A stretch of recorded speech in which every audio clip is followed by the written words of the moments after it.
Bonsoir à tous. Je pense que ce Facebook Live peut commencer. J'espère que tout le monde m'entend, me reçoit. Nous sommes dans des conditions évidemment un petit peu particulières où je dois gérer ce Facebook Live depuis mon domicile puisque je suis confiné comme chacun d'entre nous.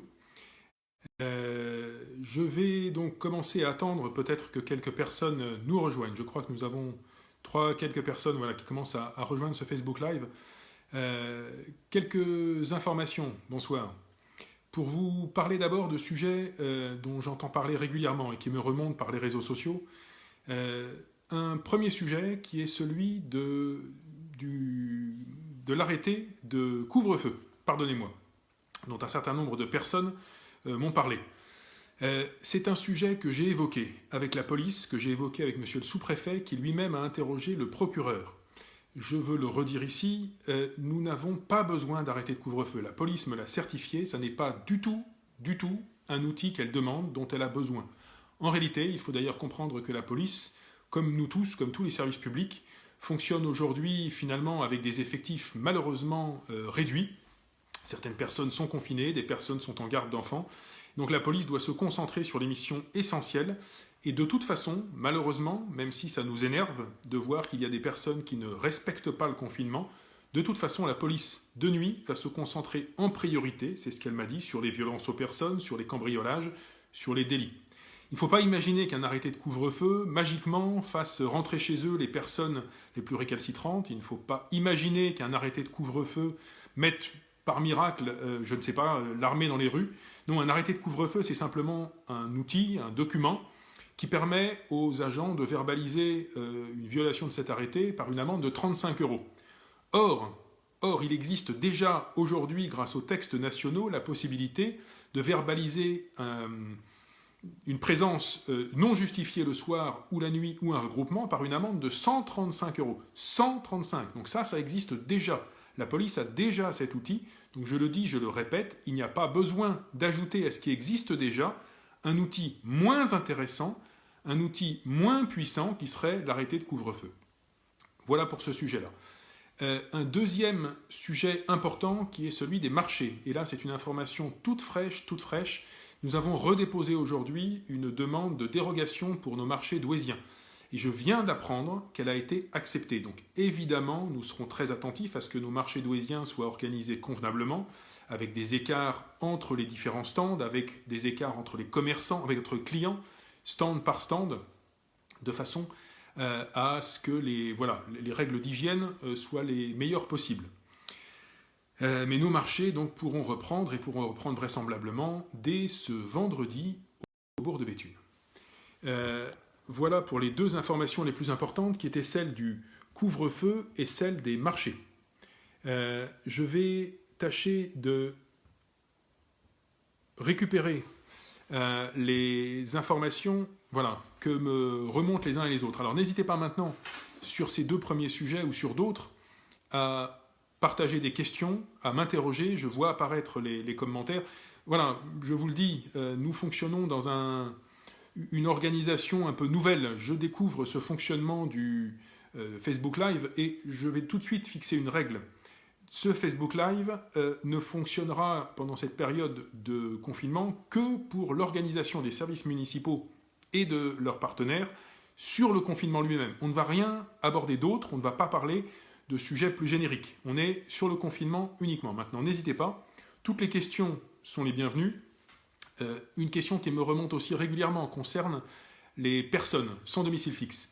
Je dois le dire, notre organisation là-dessus est au point.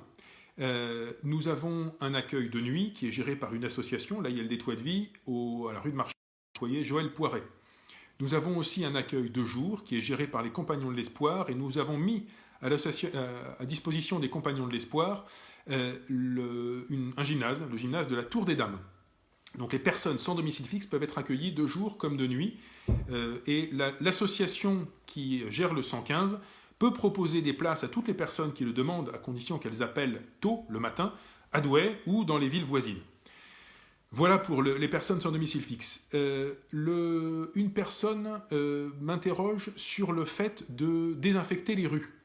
Alors ça, c'est quelque chose qui relèverait d'une décision d'État et aujourd'hui, manifestement, ça n'est pas demandé et ça n'est pas nécessaire. Ça n'est pas par ce qui peut se déposer au sol que le virus se répand, mais plutôt en aérosol, lié à, je dirais, l'humidité qui sort de notre respiration ou éventuellement de notre toux.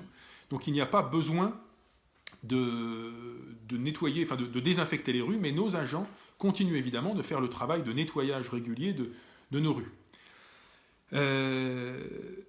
Je viens de voir une question passer à propos du couvre-feu, donc j'ai répondu sur la question du couvre-feu, qui est un outil plus faible, moins utile que ce qui existe déjà, et qui n'est absolument pas demandé par la police. Je le resignale. Voilà, les berges, quelqu'un m'interroge sur les berges de Scarpe. Oui, effectivement, les berges de Scarpe sont fermées, c'est une demande de l'État, donc nous avons déployé des arrêtés pour signaler que ces endroits-là n'étaient pas possibles, simplement parce que si la police découvre quelqu'un sur les berges de Scarpe, la personne est susceptible de prendre une amende de 135 €. Encore une fois, on m'interroge de nouveau sur la désinfection des rues. Alors, on me dit que Cannes l'a fait. C'est quelque chose qui, des échos que je peux avoir, n'est pas spécialement utile et n'est pas spécialement demandé par l'État. Voilà, je suis les questions qui peuvent nous arriver. Donc, nous avons évoqué le marché du samedi sera ouvert. Oui, le marché du samedi sera ouvert. Une personne me dit il y a assez de commerçants en centre-ville. Alors, au fond, les commerçants itinérants de marché sont des commerçants comme les autres. Si on commence à dire on en ferme certains, est-ce qu'il ne faudrait pas fermer aussi des commerces en centre-ville? On ne va pas commencer à choisir. L'idée, c'est que les commerces alimentaires ouvrent. Les marchés sont des commerces alimentaires et les conditions d'accueil dans les marchés sont aussi bonnes, voire meilleures simplement parce qu'on est en extérieur, que dans les commerces fermés. Donc on ne va pas interdire à certains commerçants alimentaires d'ouvrir sous prétexte qu'ils sont itinérants, alors que les conditions sont les mêmes. C'est l'occasion d'ailleurs de rendre un hommage à tous les salariés des commerces de ville, des grandes surfaces, qui font un travail pas simple, dans des conditions forcément un petit peu stressantes, mais qui nous permettent de faire nos courses et de nous nourrir. Je pense qu'il ne faut pas oublier de les saluer. J'entends que plusieurs personnes me parlent de non-respect du confinement. Oui, il y a des personnes qui ne respectent pas le confinement. Alors là-dessus, la police d'ailleurs demande de ne plus encombrer le 17 sur les non-respects du confinement. Le 17 doit vraiment être réservé aux faits graves, aux délits, aux risques importants. Il y a, je crois, d'autres outils en ligne qui se mettent en place pour signaler les non-respects du confinement, mais la police, encore une fois, doit faire des choix dans ses interventions. Elle est, elle aussi, comment peut-on dire, en mode dégradé, avec une priorisation nécessaire de ses missions. Et malheureusement, la course aux personnes qui ne respectent pas le confinement n'est pas forcément toujours une priorité absolue. Je lis un certain nombre de choses sur des magasins qui sont fermés. Alors je ne vais pas forcément faire le point sur chaque magasin individuellement. Oui, il y a des magasins qui sont fermés, d'autres qui sont ouverts. Je n'ai pas la connaissance individuelle de chacun de ces magasins. Ce que je peux simplement signaler, c'est que tous les magasins qui sont ouverts sont disponibles, enfin, peuvent le communiquer sur un site national qui s'appelle on le mettra sur le site internet de la ville. Je crois que c'est quelque chose comme c'estencoreouvert.fr ou ça-marche-encore.fr, quelque chose comme ça. Et puis le site de la ville lui-même communique sur les magasins qui livrent à domicile, que ce soit des magasins alimentaires ou bien sûr des magasins non alimentaires. Voilà. Donc les magasins non alimentaires qui livrent à domicile, qui en ont le droit, à Douai, sont signalés sur le site de la ville. J'invite d'ailleurs les artisans, les commerçants qui voudraient être référencés dans cette liste et qui livrent effectivement, ou les restaurateurs, parce que certains le font, à nous le faire savoir et à se faire connaître auprès de la ville. Je ne vais pas forcément répondre une quatrième ou une cinquième fois à la question du couvre-feu que certaines personnes reposent encore. Je le dis, je le redis, le couvre-feu ne sert à rien. Le couvre-feu, c'est totalement inutile. La police a déjà tous les outils juridiques nécessaires aujourd'hui. La police peut, la nuit comme le jour, verbaliser à 135 € une personne qui sort sans motif. Et évidemment, toutes les personnes qui se regroupent, parce que ça, de toute façon, c'est systématiquement interdit. Le couvre-feu, c'est un outil inférieur à ça. C'est un outil qui ne sert à rien et dont la police ne veut pas. Voilà, donc il faudrait peut-être qu'on arrive à parler d'autres sujets. Celui-ci, j'ai répondu à 3 reprises maintenant, cet après-midi. Y a-t-il des questions autres que celles qui concernent le couvre-feu ou les marchés ? Je peux peut-être signaler simplement le marché de la place du Barlet. C'est une bonne question. Le marché de la place du Barlet n'aura pas lieu. Celui-là reste fermé. Il n'y a que quelques stands alimentaires et dans la mesure où il faut vider intégralement le parking de la place du Barlet, nous avons choisi de ne pas le remettre en service. Donc les marchés qui vont ouvrir, c'est le marché de Carnot, c'est le marché du Faubourg de Béthune et c'est le marché de la place Saint-Amé. On va voir d'ailleurs, je ne suis pas certain si le marché du Faubourg des Querchins, le marché du dimanche qui n'a que 2 stands, place Saint-Maur-des-Fossés, va rouvrir. Voilà. Nos policiers municipaux sont équipés du matériel nécessaire. Nous sommes aussi en train de fabriquer à la ville de Douai un certain nombre de masques en tissu, faute de mieux, qui ne sont évidemment pas destinés aux soignants. Nous ne donnons pas nos masques au tissu à l'hôpital, qui au demeurant ne peut pas les utiliser. Mais nous avons fait un appel à toutes les entreprises du secteur. D'ailleurs, si certaines entreprises nous écoutent ou peuvent avoir ce message, notre hôpital a encore besoin de matériel. Pour l'instant, voilà, les stocks ont été renforcés, mais notre hôpital a encore besoin de matériel. Des personnes posent la question du déménagement. Alors, autant que possible, là-dessus, je pense qu'il faut aller regarder les sites du gouvernement. Il y a des questions-réponses sur les sites du gouvernement. Peut-on déménager? Autant que possible, si on ne peut pas déménager, on ne déménage pas. Si on est vraiment obligé de le faire, je crois que est-ce que les entreprises de déménagement répondent encore? Il faudrait les appeler. Certaines travaillent sans doute encore. Je pense qu'il y a des personnes qui continuent à déménager parce qu'elles y sont bien forcées. Combien de Covid-19 positifs à Douai? C'est une information que je n'ai pas. C'est une information qui n'est pas donnée commune par commune. Il y a des cas de Covid dans le Douaisis. Il y a des cas de Covid à Douai. Il y a des cas de Covid à l'hôpital. Pour l'instant, les cas de Covid à l'hôpital sont gérés. Des informations que je peux avoir, il n'y a pas de surcharge. L'hôpital fait face. Mais oui, il y a des cas de Covid dans le Douaisis. Par contre, encore une fois, nous n'avons pas de données au niveau des communes, nous n'avons pas forcément facilement de données au niveau des arrondissements, et ce qu'on sait, c'est que pour l'instant, à ce stade, le département du Nord est plutôt moins touché que d'autres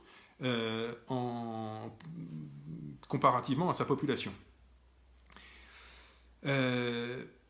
J'invite les personnes qui souhaiteraient récupérer des masques en tissu. Alors là encore, plutôt d'abord en priorité des professionnels, des personnes qui interviennent à domicile, des EHPAD s'ils le souhaitent, des services départementaux. Donc nous avons une trentaine de couturiers et couturières à Douai qui nous fabriquent des masques. Des masques, encore une fois, en tissu, c'est mieux que rien, mais c'est moins bien que le FFP2, mais nous avons la possibilité d'en distribuer. Je n'en distribuerai pas pour l'instant en dehors de Douai. Nous allons déjà commencer à servir celles et ceux qui en souhaitent à Douai même. Donc faites-vous connaître, écrivez à contact@ville-douai.fr pour demander en tout cas des masques en tissu. Vous pouvez également appeler le standard de la ville au 03 27 93 58 00. Ce standard est ouvert également le week-end. Vous pouvez appeler de 10h à midi, de 14h à 17h le samedi et le dimanche au numéro du standard de Douai. 03 27 93 58 00. Vous pouvez également aller sur le mail contact@ville-douai.fr et vous faire connaître. Si des particuliers nous demandent des masques, nous aurons pour l'instant beaucoup de mal à les servir en priorité. Nous allons plutôt destiner ces masques à des personnes qui sont auxiliaires de vie à domicile, infirmiers, infirmières, etc., qui nous le demandent. Encore une fois, ce ne sont pas des masques homologués, ce sont des masques en tissu. Oui, certaines personnes me disent que c'est moins bien qu'un FFP2. Faute de mieux, nous avons pris ce parti-là en nous appuyant sur les préconisations du Centre hospitalier universitaire de Grenoble. Je remercie très chaleureusement toutes les personnes qui se proposent de coudre. Mais nous n'avons plus besoin aujourd'hui de couturiers et de couturières, en tout cas de le réseau que nous mettons en place au niveau de Douai. Nous avons une trentaine de couturiers et couturières, ça suffit largement. Nous avons du matériel, donc plutôt aujourd'hui nous remonter vos besoins, encore une fois, si vous êtes des professionnels. Je vois passer régulièrement des questions. Alors certains me parlent de fêtes, ça c'est une question qui n'a pas encore eu lieu. Toutes les fêtes d'avril sont évidemment annulées. Donc il devait y avoir à Douai par exemple en avril le gala de boxe, malheureusement il n'aura pas lieu. Il devait y avoir la journée verte fin avril, malheureusement elle n'aura pas lieu. Nous sommes très incertains sur les boucles de Gaillan, vraiment là-dessus un gros point d'interrogation. Pour l'instant, à ce stade, nous pensons que les fêtes de Gaillan auront lieu. On verra. Et nous sommes encore un peu loin de ces événements pour être certains. Mais tout ce qui a lieu en avril, évidemment, malheureusement, nous pouvons être certains que ces événements n'auront pas lieu. Quand c'est possible, nous essaierons de décaler l'événement. Parfois, ce ne sera pas possible. Je le redis, je le redis pour les personnes qui nous suivent, à propos du couvre-feu, pour que cette question soit close, la police n'en veut pas, et le couvre-feu est moins intéressant et moins utile que les outils dont dispose déjà la police. Donc on remettra ces éléments-là sur le site de la ville. Je referai peut-être un post pour réexpliquer pourquoi il n'y a pas besoin d'avoir de couvre-feu. Les écoles vont-elles être désinfectées? C'est une très bonne question. Nos écoles, notre école, l'école qui est pour l'instant ouverte, il n'y en a qu'une, est désinfectée tous les jours pour les enfants de soignants que nous accueillons. Évidemment, les écoles, quand elles rouvriront, seront toutes largement nettoyées. Pour les mariages, nous demandons à toutes les personnes qui doivent se marier, qui devaient se marier pendant la période du confinement, de reporter leur mariage. Alors nous allons évidemment proposer de nouvelles dates. Les seules cérémonies qui sont possibles, malheureusement, sont les cérémonies de funérailles qui ne peuvent pas attendre. Et là-dessus, les cérémonies religieuses y compris sont possibles, mais en petit comité. Le service de l'état civil, d'ailleurs, est toujours disponible exclusivement pour enregistrer les naissances et les décès. Mais les mariages civils, les mariages à la mairie, pour l'instant, ne sont pas possibles. Une personne me redemande le numéro pour demander des masques en tissu, qui encore une fois sont mieux que rien, qui ne sont pas destinés à des soignants hospitaliers. Vous écrivez à contact@ville-douai.fr, mais toutes ces informations sont disponibles sur le site de la ville qui recense toutes les informations. Il est mis à jour et je remercie vraiment le service de la communication de la ville. Toutes les informations à jour sont sur le site ville-douai.fr avec même une foire aux questions. Des questions qui remontent encore sur la désinfection des rues. Pas demandé, ça n'est pas préconisé par l'État, et encore une fois, le virus se diffuse par l'air ambiant, pas par le sol. Le virus se dépose apparemment, se diffuse en aérosol, si je puis dire, avec l'humidité de notre toux ou de notre respiration. Voilà, et puis de toute façon, nos rues sont régulièrement nettoyées par les services qui continuent leur travail. Je ne vais pas forcément faire un Facebook Live de plus d'une demi-heure. Voilà, vois quelques questions encore une fois sur les masques en tissu. Alors, encore une fois, n'hésitez pas à nous transmettre vos demandes sur les masques en tissu. On peut les enregistrer, vos demandes. Après ça, on priorisera les professionnels d'abord et puis les particuliers ensuite. Et on servira en priorité des personnes et des professionnels douaisiens avant éventuellement de répondre à des personnes en dehors de Douai. Une personne me parle des SDF. J'ai répondu tout à l'heure à ce sujet-là.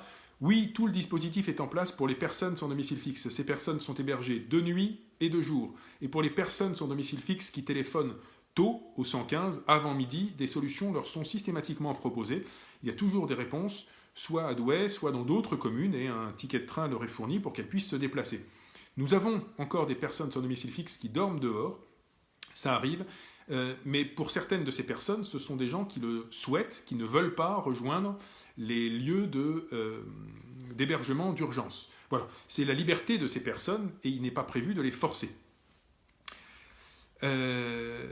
Alors, des personnes me parlent de voirie à refaire. Je le redis, je ne vais pas parler de l'actualité municipale traditionnelle dans ce Facebook Live. Je réserve ce Facebook Live à la situation de confinement et exclusivement aux questions de confinement. Tout ce qui est du fonctionnement courant de l'administration municipale, nous en parlerons après le confinement. Voilà. Donc, je vois quelques questions. Alors sur les personnels hospitaliers, je ne peux pas répondre, hein, c'est l'hôpital qui gère sa propre administration. Du gel pour les mains, là encore, nous pouvons en fournir autant que nous en avons plutôt pour les pharmacies, les médecins de ville, les infirmiers et infirmières. Voilà, donc ça ce sont des demandes qui peuvent nous être faites. Maintenant, je pense que les pharmacies doivent pouvoir encore en vendre. Mais pour les professionnels, nous avons, dans la mesure de nos moyens, la possibilité de recevoir des demandes sur des masques, du gel, etc. Évidemment, en fonction de nos stocks, nous prioriserons, et nous prioriserons d'abord les professionnels avant les particuliers. Voilà, on me pose des questions sur le dépistage. Le dépistage, encore une fois, c'est une question qui relève de l'État. La municipalité ne gère pas les dépistages. Ça, c'est quelque chose qui sera mis en place, j'imagine, dans le système de santé et à l'initiative du gouvernement. Là encore, la municipalité n'a pas cette possibilité. Je pense que nous avons abordé un certain nombre de sujets. Ce que je propose... Oui, alors, on me pose la question des cloches de Notre-Dame. Ça, c'est une bonne question qui n'avait pas encore été posée. Les cloches ont sonné à l'initiative alors d'un maire que je veux saluer, le maire de Bunicourt, qui avait proposé que les cloches du Douaisis puissent sonner dimanche dernier à 11 h. Hier soir, c'était une initiative, alors je crois, à laquelle s'était joint notamment la Conférence des évêques de France, mais qui était une initiative purement de salut à l'égard des soignants, qui n'était pas une initiative religieuse. D'ailleurs, nous avons fait sonner le beffroi aussi, et dans la mesure où c'était un salut aux soignants, nous avons fait sonner le beffroi et les cloches hier soir. Le fait de faire sonner les cloches tous les soirs à 20 h, pourquoi pas? Pourquoi pas? Et plusieurs personnes posent la question. Je vais me renseigner, je vais aussi soumettre le sujet à monsieur le sous-préfet avec lequel je suis en relation régulière pour que voilà, nous ayons la validation de l'État là-dessus et qu'éventuellement le mot d'ordre puisse être passé à d'autres communes, pourquoi pas. C'est une bonne idée. Moi, j'invite aussi les Douaisiennes et les Douaisiens à 20 h le soir à sortir, pas dans la rue évidemment, mais à leurs fenêtres, dans leur jardin s'ils en ont un, à leur balcon, pour applaudir à 20 h nos soignants. Effectivement, ce sera un geste d'hommage à l'égard de tous nos soignants. Quelqu'un me signale aussi des policiers, des commerçants, des éboueurs, oui, de tous ceux qui font tourner le pays dans cette période très particulière. Donc je retiens cette proposition, je ne vais pas le valider là immédiatement, mais c'est une bonne proposition, me semble-t-il, de faire sonner les cloches tous les soirs à 20 h. On va voir si techniquement c'est possible et si ça ne mobilise pas trop de monde, mais je remercie les personnes qui ont fait cette proposition. Voilà, je pense que nous avons fait le tour de pas mal de sujets. Je vais faire un point après cette vidéo, voir s'il est possible, imaginez peut-être de faire plutôt un point régulier de cette même façon, tous les jours ou tous les 2 jours. Pas forcément très longtemps, une demi-heure peut suffire, mais pour faire le point, voilà, et le tour des différentes questions. Quelqu'un parle des devoirs à la maison. Les devoirs à la maison, c'est alors quelque chose qui est géré par l'Éducation nationale, et j'ai eu monsieur l'inspecteur de circonscription qui me dit que les enseignants ont la charge d'appeler chaque semaine l'ensemble de leurs élèves. Pas tous les élèves tous les jours, mais que tous les élèves soient appelés au moins 1 fois ou 2 par semaine. Mais ça n'est pas la municipalité qui gère, ça n'est pas les services municipaux qui gèrent l'aide aux devoirs. Voilà, je pense que nous avons fait le tour de beaucoup de choses. Merci à toutes les personnes qui ont posé des questions, merci aux personnes qui ont fait des suggestions. Les personnes qui n'auraient pas forcément eu encore de réponse peuvent écrire en commentaire ou m'envoyer des messages sur Facebook, écrire tout simplement à la municipalité à contact@ville-douai.fr et nous tâcherons de répondre à toutes les questions auxquelles je n'ai pas répondu ce soir. Je n'espérais pas être exhaustif, encore une fois, dans cet exercice de Facebook Live. Ça n'est pas forcément facile de répondre à tout. Beaucoup de gens posent beaucoup de questions, donc n'hésitez pas à continuer par écrit sur le site, sur ma page. Et j'invite aussi les personnes qui ne sont pas douaisiennes à s'adresser à leur CCAS, à leur mairie. Les autres mairies aussi mettent en place, je pense, des dispositifs d'urgence. Quelqu'un me pose, et on va terminer là-dessus, y a-t-il des cas au centre hospitalier de Dechy? Oui, je crois qu'il y a des cas au centre hospitalier de Dechy. Il y en a. Aux dernières nouvelles, j'ai eu le directeur au téléphone tout récemment qui me disait que pour l'instant, le dispositif n'était pas saturé au centre hospitalier de Dechy. Voilà où nous en sommes. Merci de toutes vos questions. Encore une fois, rendez-vous par écrit pour toutes les questions auxquelles nous n'aurions pas répondu. Et vu le succès de cette séance ce soir, nous étions en moyenne entre 450 et 500. Il n'est pas impossible qu'on réussisse à le refaire tous les jours, ou en tout cas de manière régulière. Mais je le répète, ce sont uniquement des questions factuelles, concrètes, précises sur la situation du coronavirus. Ce Facebook Live n'abordera rien d'autre. Voilà, merci à vous. Très bonne soirée, prenez soin de vous et tous ensemble, respectons les règles. C'est ce que nous pouvons faire de plus important les uns pour les autres. Même quand on ne se sent pas malade, respecter les règles, c'est protéger les gens qui nous entourent. Très bonne soirée, prenez soin de vous. Merci.